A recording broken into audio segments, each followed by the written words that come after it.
22 গজে পাকিস্তান যেন নাহিদ রানার প্রিয় প্রতিপক্ষ, হোক রাওয়ালপিন্ডি কিংবা মিরপুর, হোক লাল কিংবা সাদা বল। টাইগার পেস সেন্সেশনের আগুনের গোলায় পুড়ে ছাই পাকিস্তানিদের ব্যাটিং লাইন আপ। 3 ম্যাচ সিরিজের প্রথম ওয়ানডেতে এক নাহিদের তোপে বিধ্বস্ত সফররতরা। প্রথমবারের মতো ওয়ানডেতে 5 উইকেট শিকারের ছবিগুলো স্মৃতির ফ্রেমে বাধাই করে রাখার মতোই, যদিও নাহিদ উদযাপন করতে চান স্বাভাবিক ঢঙে।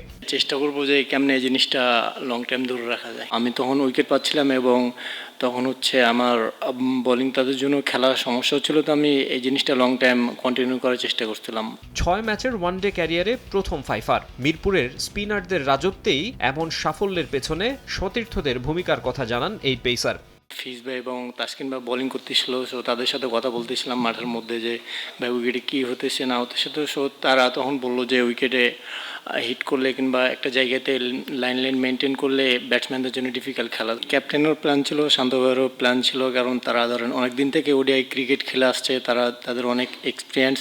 সো আমি আর যখনই মাঠের মধ্যে হেল্প লাগে আমি তাদের কাছ থেকে নিই। একমাত্র বাংলাদেশি হিসেবে ঘন্টায় 150 কিলোমিটার গতিতে বোলিং করে ক্যারিয়ারের শুরুতেই আলোড়ন সৃষ্টি করেছিলেন নাহিদ রানা। পাকিস্তানি শোয়েব আখতারের রাওয়ালপিন্ডি এক্সপ্রেস কিংবা মাশরাফি বিন মুর্তজার নড়াইল এক্সপ্রেসের মতো অনেকে তাকে এখন চাঁপাইনবাবগঞ্জ এক্সপ্রেস নামে ডাকা শুরু করেছেন। মাঝে কিছুটা ছন্দ হারানো পেসার অবশ্য এত সব নিয়ে ভাবতে চান না, কেবল অবদান রাখতে চান বাংলাদেশের হয়ে।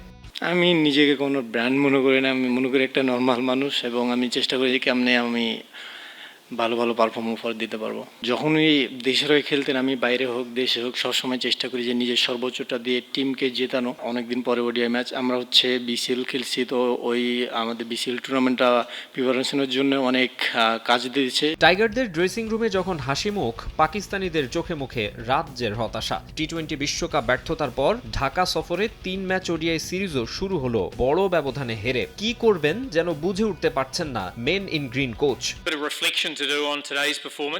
উইকেট ভালো ছিল, নাহিদের পারফরমেন্স ছিল অসাধারণ, আমাদের ব্যাটিংটা ছিল হতাশাজনক। শুধু ইয়াংস্টাররা নয়, কেউই ভালো খেলেনি। পরবর্তী ম্যাচে ঘুরে দাঁড়ানোর চেষ্টা করতে হবে।